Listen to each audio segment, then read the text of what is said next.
You're probably making a major mistake while sourcing cards, and today we're going to hopefully identify that problem and resolve it. Before I dive into the topic, let me say thank you all for liking the video and subbing to the channel. We're almost at 700 subscribers. This is awesome. So let me walk you through a scenario, and if you want, you can kind of get in the mood by closing your eyes and immerse yourself in the experience, if you will, right? So you're at a local card show, or however you source cards. We're going to say card show. You're at a local card show, you come up to your favorite vendor's table, and they have a Charizard Special Illustration Rare from 151. It's a card you were hoping to see at the show today. You know that, 10s are selling for quite a bit more than raw price, so let's go. You're fired up. You pick the card up, you notice, centering's not perfect, but you think maybe it'll pass. You check the surface on the front, no real blemishes, so you flip the card over. You politely ask the vendor if you can take it out of the top loader so you can get a closer look. They say yes. You pull it gently out of the sleeve and you take a gander. You try to reflect the poor quality lighting overhead, and you notice no whitening, but there is this little print line on the back.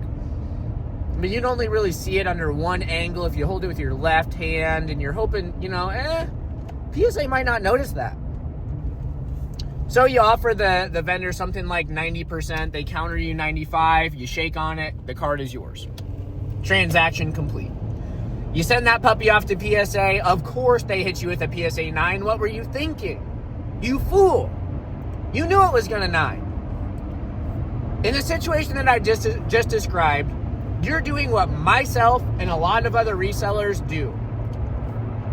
You picked up that card with the idea that you were going to buy it before you even pre-graded it, before you really took a close look. That card was already a yes. That was a card you wanted to buy before you analyzed it. And you are looking for a reason to disqualify it as a yes contender. Sounds right, doesn't it? The counter to that, and I won't claim that this is my own original idea. This is something that I'm actively working on in order to optimize my own, business. I got this idea from Tech and Sports, who's one of the biggest resellers in, eBay history, right? He was number one across multiple different categories for several years, and has since kind of stepped down and is acting as a wholesaler for clothing items and stuff like that. Anyways, check him out if you haven't. He presented this idea that every item he touches automatically starts off as a no until he's thoroughly analyzed it and it gave him enough compelling reasons to be a yes. Meaning there was nothing that allowed it to stay a no. The item is so perfect, so pristine, in such good condition, so authentic that it became a yes. And this is a huge paradigm shift. If you're picking up every item thinking, I'm gonna buy this, and you're looking for all the right reasons to disqualify it as a yes candidate, you're gonna end up talking yourself into suboptimal items that are gonna get bad grades, that you're gonna be more likely to get skunked on, or items that are not gonna sell as fast as you hope.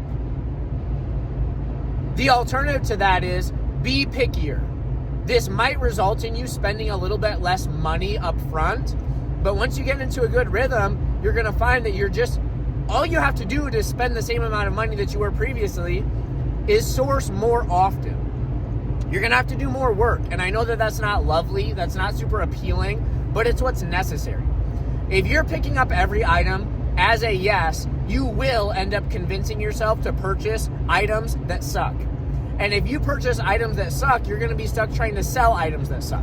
And newsflash, items that suck don't sell very well. I'm telling you this from experience. I have bought a ton of items that suck. And I have done this exact thing that I'm telling you not to do now. And it has caused my business to not grow as fast as it potentially could have. So instead of picking up everything as a yes and allowing yourself to jump through the hoops of disqualification, you need to pick up every item thinking to yourself, I'm not going to buy this. And let the card do the talking. If you notice that it's really well centered and the centering itself is 10 worthy, okay, I'll consider that. You flip the card over, there's a white dot. Ha! I knew that was a no. Put it back.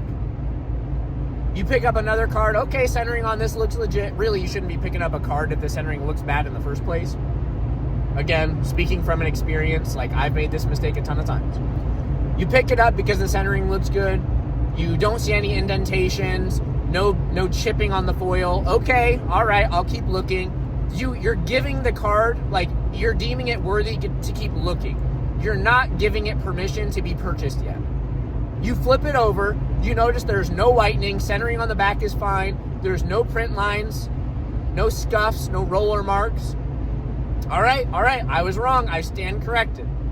This card is worthy of being a yes. Let the card evolve from a no to a yes, and you're gonna end up with much higher quality items much more regularly.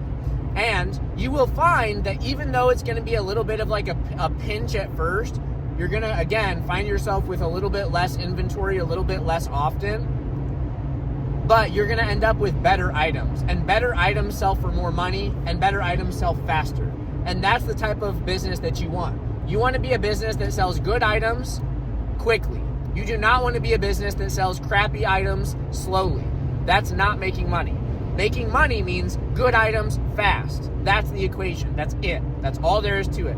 Now, to make up for the deficit, like if you're usually dropping like, $4,000 at a card show, but you're ending up with like 70% of items you thought were good actually kind of suck, well, you're gonna end up only spending, let's say, I'm pretending right now, so this is me making up numbers. Let's say instead of your normal spend at that show being $4,000, it comes all the way down to like $2,500. You're only able to turn over that much. But guess what? Your items are going to result in a more ideal product and a more ideal experience in terms of, making money.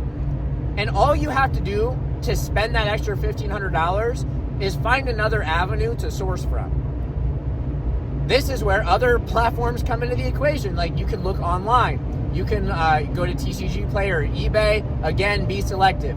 When you click a listing, it must start off as a no.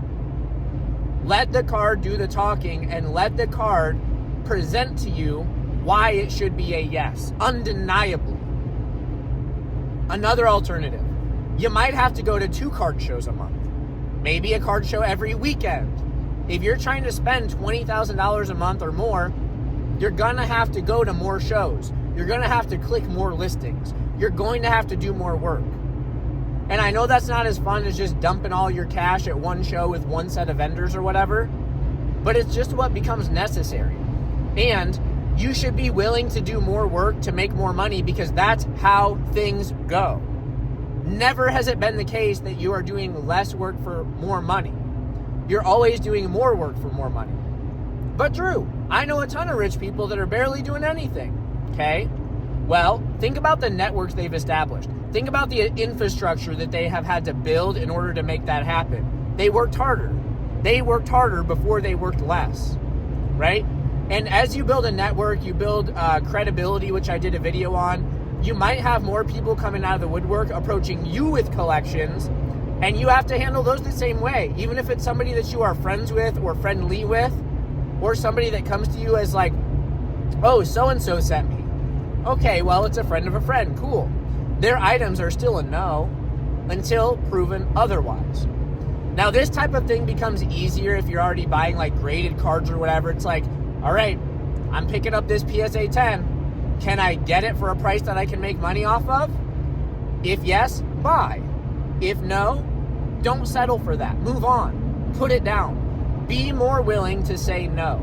And I think that I've explained this video thoroughly, so I'm not going to keep beating the dead horse, but this is a huge paradigm shift that will inevitably result in you running a better and more profitable business. And so I encourage you to accept the short-term pain of maybe having to do more work, spending less money in the short term, and you're going to grow the muscle of resilient spending, and you're going to be very happy with how things turn out once you overcome this dilemma.